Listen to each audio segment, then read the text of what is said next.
ছোট ছোট চুল আর চোখে স্বচ্ছ চশমা। প্রথম দেখায় যে কারো মনে হতে পারে কোনো স্কুল বালক, কিন্তু যখনই তার কণ্ঠে ধ্বনিত হয় জীবনের নবজাগরণের গান, তখনই সবার ভুল ভাঙে। তিনি শায়ান, বাংলা গানের জগতে এক বিস্ময়ের নাম। পুরো নাম ফারজানা ওয়াহিদ শায়ান। গান দিয়ে পরিচিতি পাওয়া এই মানুষটা সঙ্গীতের উপর কোনো প্রাতিষ্ঠানিক শিক্ষাই ছিল না, অথচ এই অঙ্গনে তার সুনাম কোনো খ্যাতনামা শিল্পীর থেকে কম নয়। শায়ানের গানগুলোতে অনেকেই প্রতিবাদের ভাষা খুঁজে পান। দৈনন্দিন জীবনে ব্যক্তিগত আবেগ, হতাশা আর প্রত্যাশার কত কথাই না থাকে মানুষের। আড্ডায়, একাকিত্বে, সুখে, বিরক্তিতে বলা এই কথাগুলো গান হয়ে ওঠে শায়ানের কণ্ঠে। অনেকে হয়তো জানেন না, শায়ান দেশের প্রখ্যাত কণ্ঠশিল্পী হাবিব ওয়াহিদের আপন চাচাতো বোন। তার চাচা ফেরদৌস ওয়াহিদ গানের জগতের পরিচিত নাম। শৈশব থেকে এক দীর্ঘ সংগ্রামের মধ্য দিয়ে বেড়ে উঠেছেন শায়ান। তার জন্ম হয়েছিল কানাডার মন্ট্রিলে। এরপর মাত্র 7 মাস বয়সে কানাডা থেকে বাবা মায়ের সাথে বাংলাদেশে ফিরে আসেন। তারপর বেড়ে ওঠা ঢাকাতেই। শায়ানের বাবা মোহাম্মদ খসরু ওয়াহিদ আধুনিক বাংলা গানের সাথে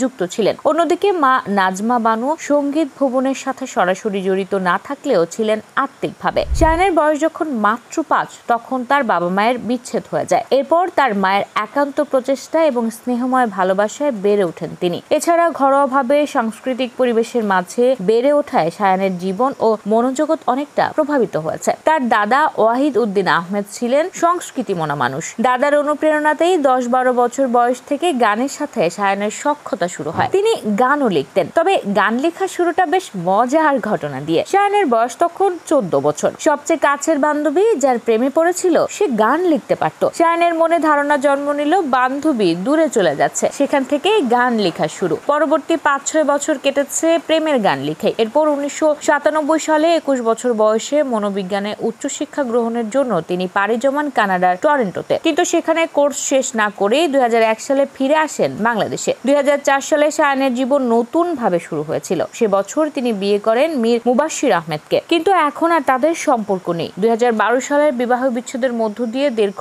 8 বছরের বৈবাহিক জীবনের সমাপ্তি ঘটে। শায়ানের কোনো সন্তান নেই। গানের ক্ষেত্রে অন্যান্য শিল্পীদের মতো নয়, নিজের জন্য সম্পূর্ণ ভিন্ন ধারার পথেই বেছে নিয়েছেন শায়ান। তথাকথিত গানের ধারা থেকে ভিন্ন বক্তব্য কেন্দ্রিক এই গানকে জীবনমুখী গান বলে আখ্যায়িত করতেই স্বাচ্ছন্দ্য বোধ করেন তিনি। প্রতিটি গানের রচনা থেকে শুরু করে তাতে সুর দেওয়া এবং গায়কিতে নিজেই থাকেন শায়ান। এমনকি জীবনে কখনো একই গান হুবহু দ্বিতীয়বার গাননি বলেও দাবি তার। গানে তার পথ চলাটা সহজ ছিল না। 1997 থেকে 2001 পর্যন্ত কানাডায় থাকা অবস্থায় অনেকটা নিজের আনন্দে গান করতেন। এই সময় সেখানে অবস্থানরত বাঙালিদের বিভিন্ন অনুষ্ঠানেও গান করেছিলেন তিনি। গানের প্রশংসার পাশাপাশি অ্যালবাম প্রকাশের জন্য প্রেরণা দিয়েছিলেন অনেকে। বাংলাদেশে ফিরে সেই অনুপ্রেরণাই কাজে লাগানোর চেষ্টা চালিয়ে যান। তবে সেখানেও ছিল বাধা। তথাকথিত বাণিজ্যিক প্রতিষ্ঠানগুলো নতুন ধারার এই গানকে বাংলাদেশে পরিচয় করাতে ব্যবসায়িক ঝুঁকি নেওয়ার জন্য রাজি ছিল না। এই সময় পরিবার ও বন্ধুরা শায়ানের পাশে দাঁড়ান। তাদের উদ্যোগে গড়ে তোলেন